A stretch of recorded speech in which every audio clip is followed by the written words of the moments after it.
Olá, investidor e investidora de todo mundo, aqui é o canal Dica de hoje. Eu, Daniel Nigri, hoje vou falar sobre o IPO da CIA.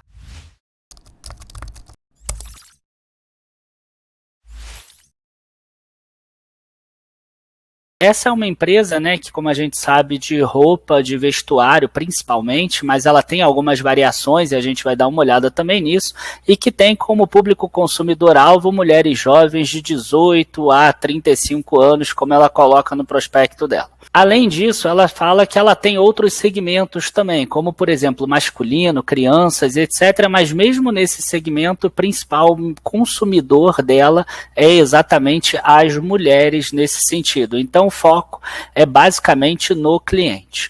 O que eu tenho para falar aqui para vocês é que, normalmente, quando a gente vê uma empresa de varejo, de vestuário, a gente tende a incluir todas elas no mesmo pote. Então, a gente pega aí, como muitos analistas estão fazendo, compara com Renner e com Guararapes, por exemplo, que são as melhores do setor. E aí a gente esquece de olhar as diferenças entre cada uma delas. Quando a gente pega a margem bruta da Renner e da Guararapes, lá perto de 60%, a gente esquece de ver que elas têm, por exemplo, serviços financeiros.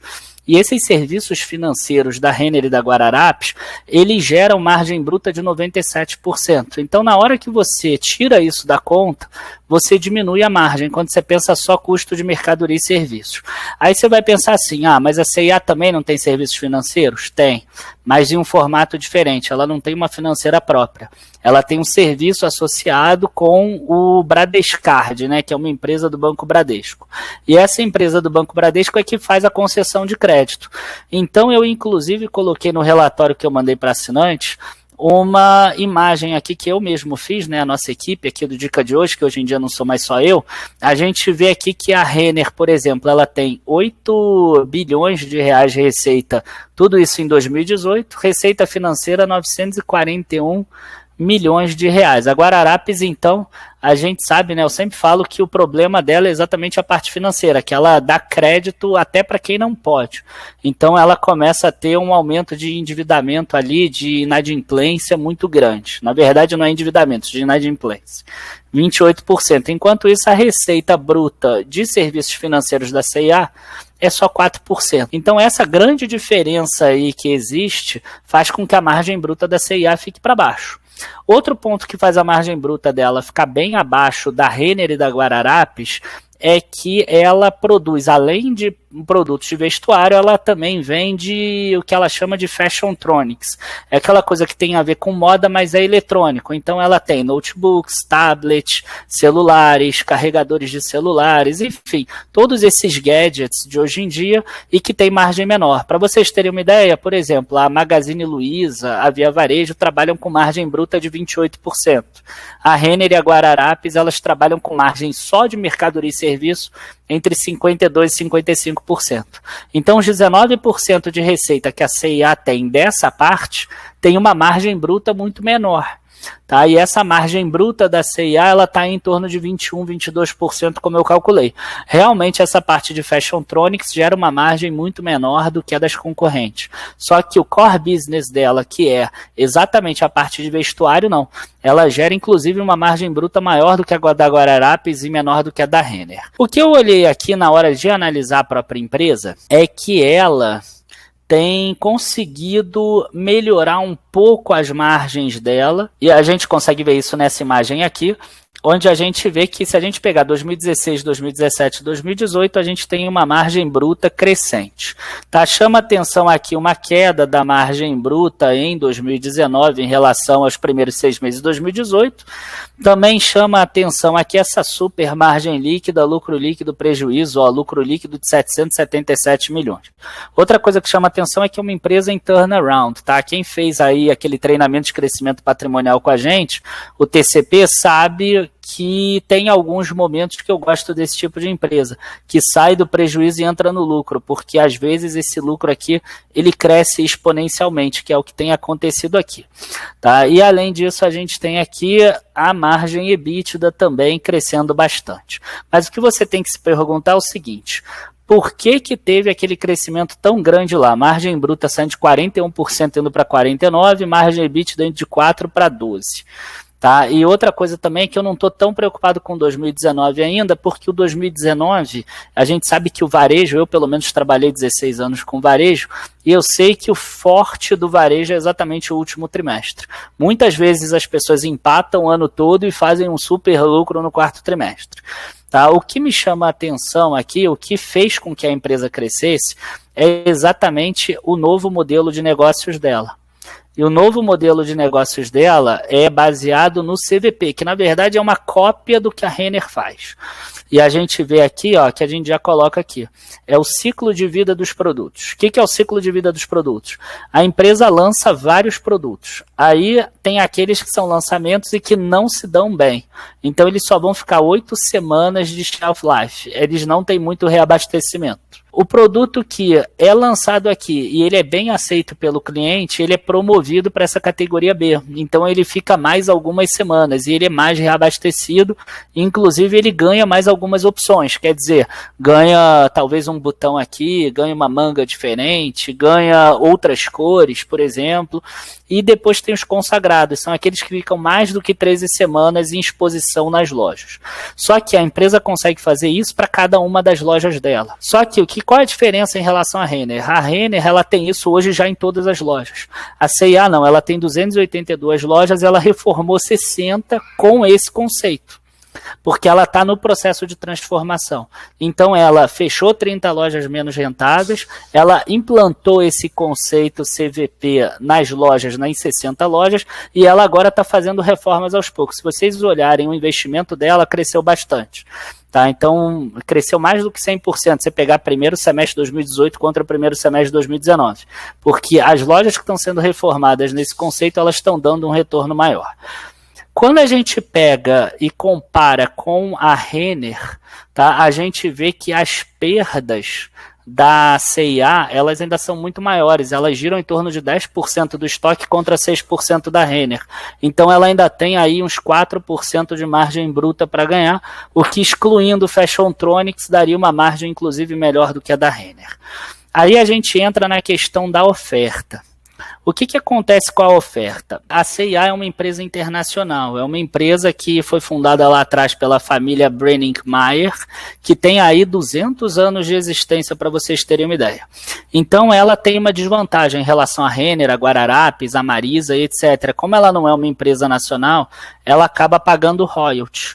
Mas ela conseguiu passar a crise também por causa disso, porque esse grupo todo que está aqui acima dela, que é esse vermelhinho aqui, ele empresta dinheiro para a C&A quando ela precisa e a C&A tem que pagar de volta, né, com juros para esse grupo aqui, só que são juros menores que o de mercado. Para vocês terem uma ideia, esse empréstimo em 2018 era um empréstimo baseado, a maior parte dele em euro, e com vencimento aqui em janeiro de 2019 e março de 2019.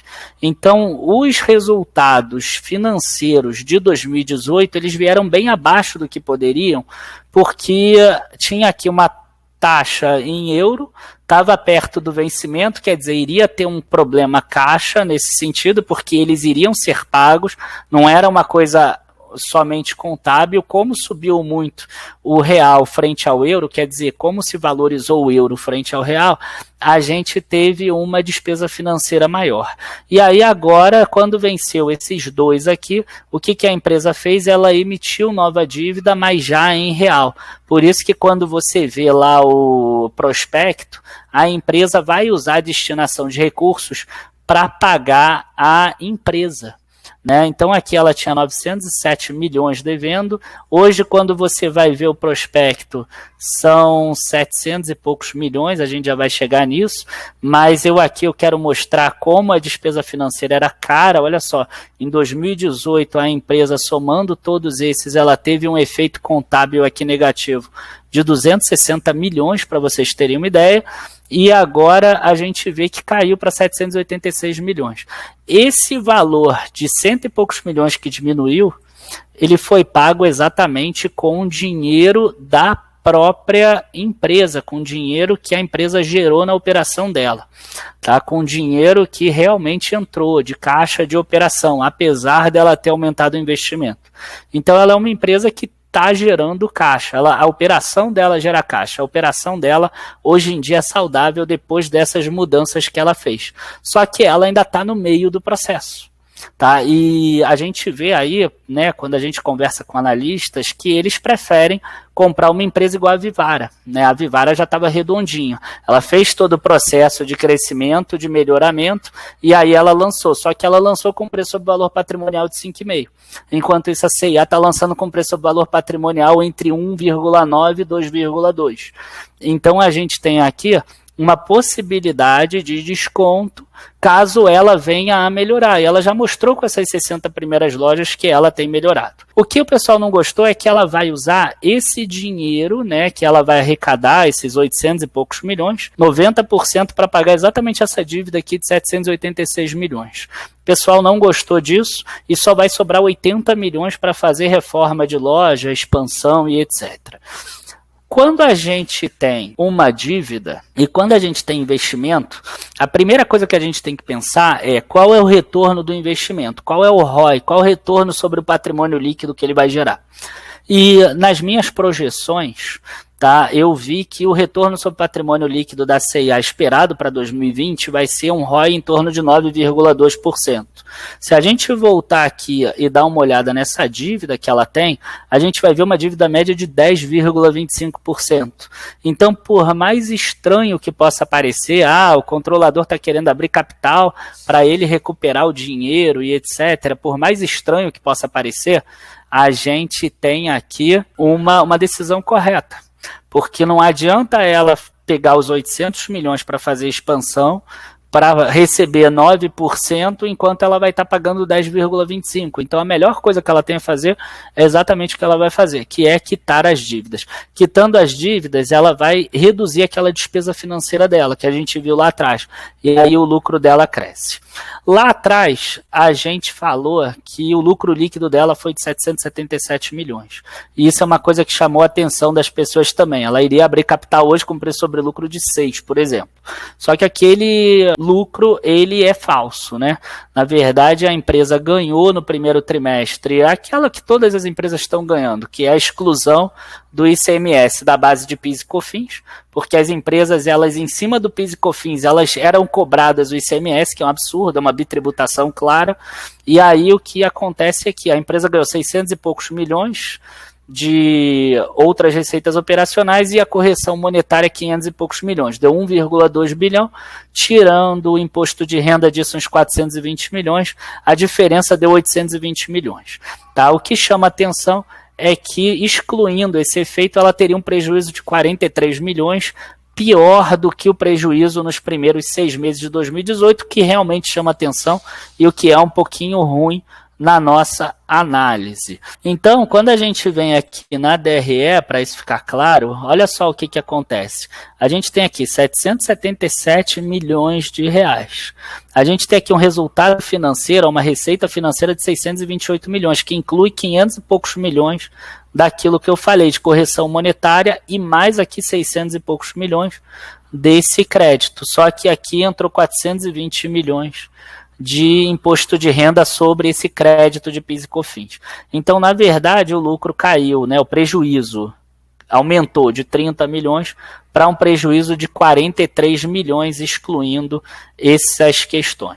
Então, gente, fechando tudo isso, o que acontece? A gente tem uma empresa que está num processo de cópia da Renner nesse sentido, tá? Ela está num processo de cópia do que a Magazine Luiza fez em termos do digital, porque ela tem aí 2,4% das vendas no digital que também tendem a crescer, era 1,9% em 2018, por exemplo, e ela está conseguindo aumentar a margem bruta, embora nesses primeiros 6 meses tenha diminuído um pouco, que às vezes é normal.